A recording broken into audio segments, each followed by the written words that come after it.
apanya. Oke, mungkin sebelum kita masuk ke adat Sunda, aku mau ngejelasin dulu dikit adat itu apa. Jadi adat itu apa ya? Secara umumnya adat itu seperangkat aturan, norma atau kebiasaan dan tradisi yang diwariskan secara turun temurun dalam suatu masyarakat. Nah, adat ini itu mencakup berbagai aspek kehidupan kayak tata cara pergaulan, terus upacaranya, sistem kekerabatan, serta nilai-nilai moral dan etika yang dianut oleh kelompok masyarakat tertentu. Mungkin salah satu fungsi utamanya adat itu sebagai pedoman atau panduan hidup bagi masyarakat. Sini kan kita ngebahas tentang adat Sunda ya, jadi biar aku perjelas lagi apa itu adat Sunda. Adat Sunda itu adalah adat atau budaya yang tumbuh di dalam masyarakat Sunda, tentu saja ya di masyarakat Sunda. Nah, kita juga adat Sunda itu dikenal dengan salah satu adat atau budaya yang sangat ramah gitu ya, jadi suka senyum, suka nyapa, basa-basi lah gitu, ngegimik, santai ramah ya. Nah, dilanjut aja mungkin, gimana aja ada yang adat Sunda itu? Oke, untuk cakupan wilayah adat Sunda, suku Sunda ini sendiri merupakan suku Sunda yang berasal dari bagian barat Pulau Jawa, itu ya Jawa Barat ya, di Indonesia, dengan istilahnya Tatar Pasundan. Nah, yang mencakup sebagian besar wilayah administrasi Provinsi Jawa Barat, Banten, juga sebagian DKI Jakarta dan sebagian barat Provinsi Jawa Tengah. Lanjut di sini, bagaimana sih adat Sunda itu bisa tercipta? Semua itu bermula dari zaman kolonial, penjajahan Walanda dari barat lah gitu. Namun era sejarah Sundanya sendiri itu dimulainya udah lama gitu. Ditemukannya tuh pada zaman kerajaan Tarumanegara di 15 abad yang lalu gitu. Jadi udah hubul. Nah, sok enggak. Oke, mungkin selanjutnya kita masuk ke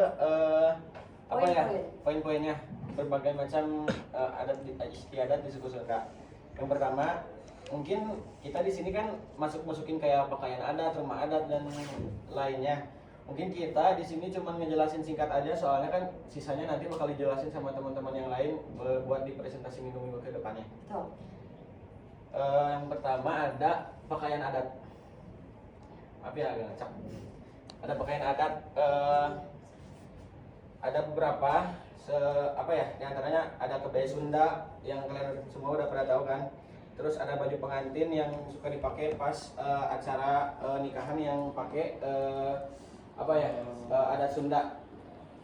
Terus ada juga pangsi sama bedahan. Nah, mungkin teman-teman ada yang mau nambahin nggak dari pakaian Sunda yang kalian tahu itu? Oke. Perkenalkan, nama saya Mario Prastio dari Prodi Desain Interior. Saya ingin menambahkan kan ada priskap juga merupakan adat Sunda juga kan. Biasanya digunakan pada acara-acara formal atau suaranya keras sih Mas Reno. Sorry. Kan pakaian priskap identik dengan kerahnya yang tebal dan tinggi tanpa ada lipatan. Oke. Udah, makasih. Ada lagi nggak? Nggak ada ya? Makasih. Oke, lanjut. Di sini kita ada alat musik Sunda. Beberapa mungkin udah ada yang familiar dengan suling, toleat, tarompet, menggunakan culok ya. Terus ada angklung, gamelan Sunda, kalung. Dan itu pasti banyak banget. Ada nggak teman-teman yang sekiranya tahu alat musik Sunda teh naon wae? Sok mangga. Saya. Lobaan ada Abel dan ada Lea, sok mangga dari Abel dulu. Perkenalkan, nama saya Abil Fadil Ismail dari Prodi Kria S1.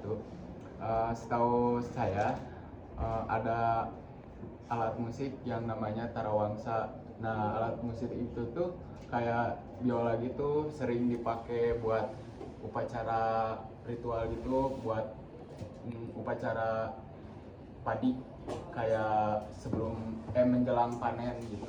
Taunya gitu sih.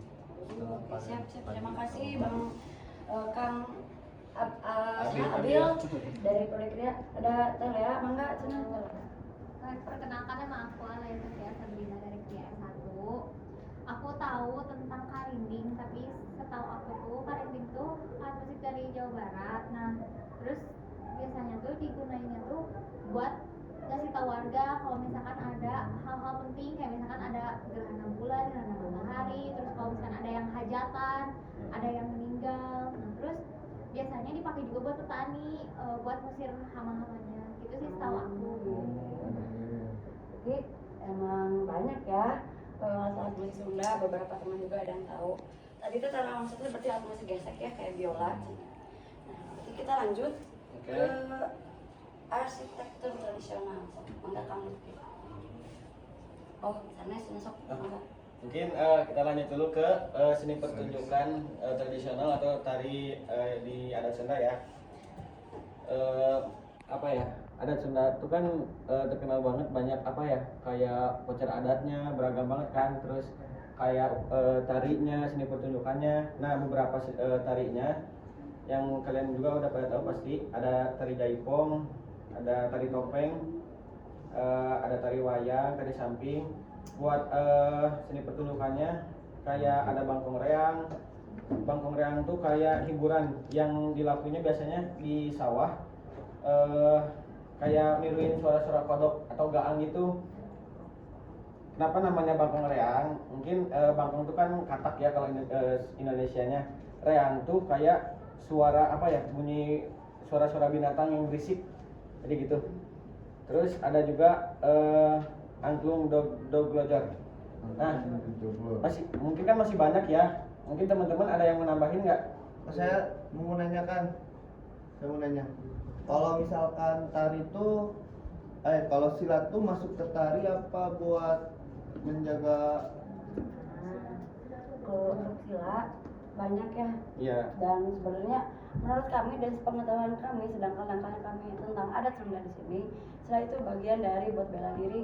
Jadi seni pertunjukannya Iya. sama-sama Bisa bagian masuk. dari Oh, jadi ditunjukkan. masuk banyak ya berarti ya? Bisa kami silat? Tidak bisa. Ya Tidak udah. bisa. Mungkin ada yang mau nambahin lagi? Perkenalkan, nama aku dan Muhammad Rizky Perdana dari Prodi Desain Interior. Setahu aku ada namanya jipeng. Ya. Jipeng itu biasanya ditampilin di sawah atau di rumah. Jadi suara jipeng itu diyakini bisa mengusir binatang yang ada di sawah ketika masyarakat ada di sawah. Ya. Ya, terima kasih ya. Siap, siap. Mungkin lanjut aja. Kita lanjut ya ke upacara adat. Upacara, dari namanya aja udah upacara, berarti seperti adanya selebrasi atau enggak untuk mengingat momentum begitu ya. Dan betul upacara tersebut itu dilakukan untuk masyarakat Sunda merayakan momentum penting dalam kehidupannya. Beberapa contoh yang mungkin bisa saya jelaskan itu ada Seran Tahun, maaf bukan jelaskan tapi sebutkan ya.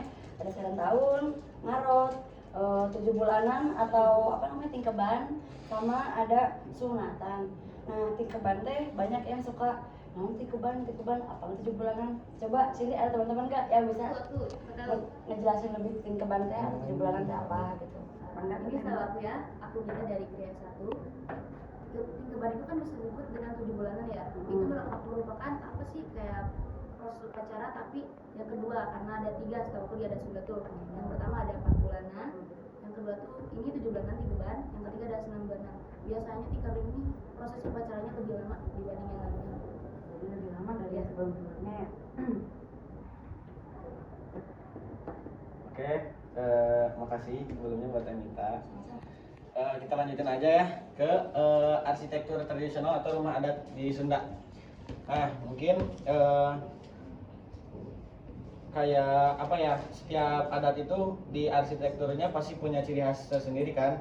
Misalnya kalau di Sunda tuh dari material bangunannya kebanyakan suka pakai bambu atau enggak kayak ini nih, pakai bilik-bilik ini kalau kalian pernah ke kampung gitu ya.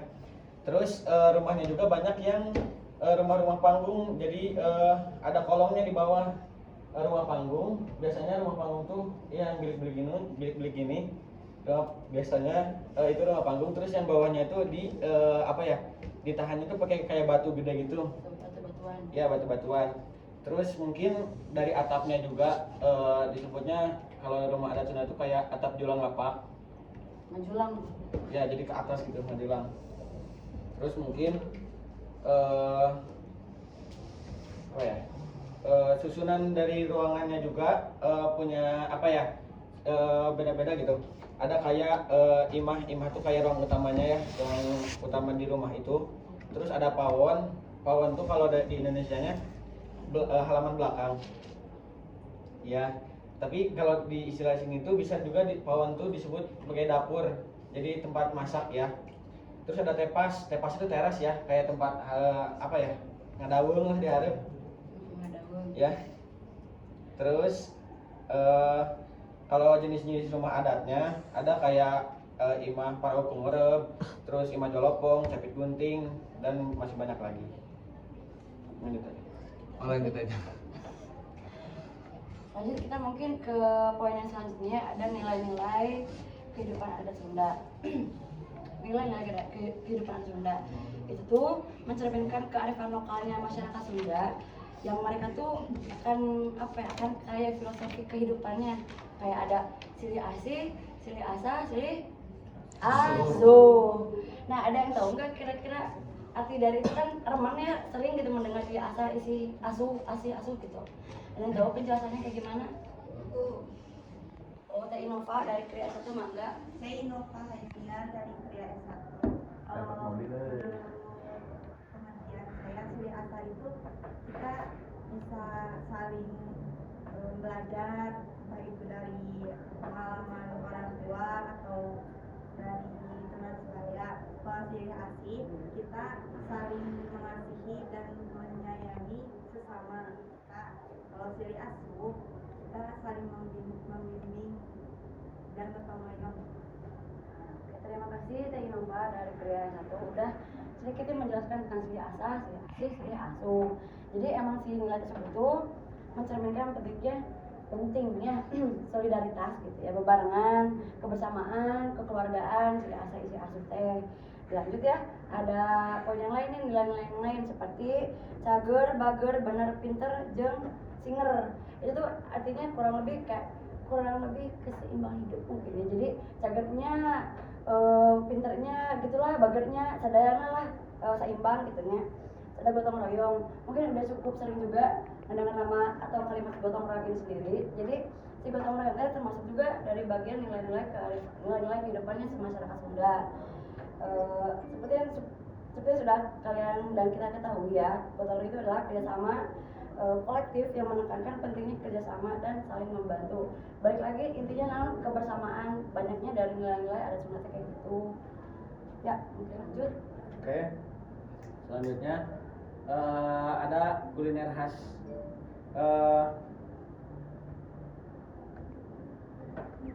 Kuliner Sunda itu terkenal banget sama kayak sambalnya, terus lalapannya kan. Soalnya pokoknya kalau menurut saya sendiri ya, makanan-makanan Sunda itu makanan paling enak sih dibanding makanan-makanan dari daerah lain ya. Soalnya saya orang Sunda, saya juga suka sambal, mantap pokoknya. Ada beberapa jenis kuliner khas yang kalian juga pasti udah tahu semua. Ada nasi liwet kayak yang digambar ya. Ada nasi liwet, terus ada lalapan juga, yaitu masuknya kayak apa ya? Side dish. Iya, side dish buat coelun gitu ya. Cocolin. Sama welah mananya beda. Terus ada sayur asem, terus karedok. Karedok biasanya yang apa ya, yang terkenal tuh karedok leunca ya. Terus ada juga soto Bandung, terus bebas ikan, nasi timbel, mie kocok, dan banyak lagi. Mungkin ada yang tahu lagi nggak makanan khas? Ada yang mau nambahin? Ya, mungkin nanti juga beberapa poin yang sudah kita sebutkan juga itu akan dipresentasikan oleh beberapa teman kita yang emang kebagian dari kulinernya Ya, mungkin. atau pakaiannya atau apapun itu yang udah dibagi ya kemarin. Jadi kita nggak ngejelasin secara ini, nggak ngejelasin terlalu banyak. Jadi kita ngejelasin poin-poinnya aja. Kita lanjut ke poin selanjutnya, ada bahasa. Bahasa tuh ya bahasa gitu kan. Untuk bahasa Sunda sendiri nanti akan lebih dijelaskan lebih rincinya lagi oleh kelompok bagian bahasa ya. Nah, tapi di singkatnya bahasa Sunda itu ada tiga bagian lah. Ada loma, lemes, kasar. Loma tuh bahasa sehari-hari kayak gitu lah. Lemes ya bahasa lemes, kasar ya kasar. Ada yang tahu kira-kira contohnya ini mah? Contoh loma, lemes sama kasar gitu, satu kata weh. Ada yang tahu? Oh ya, mangga.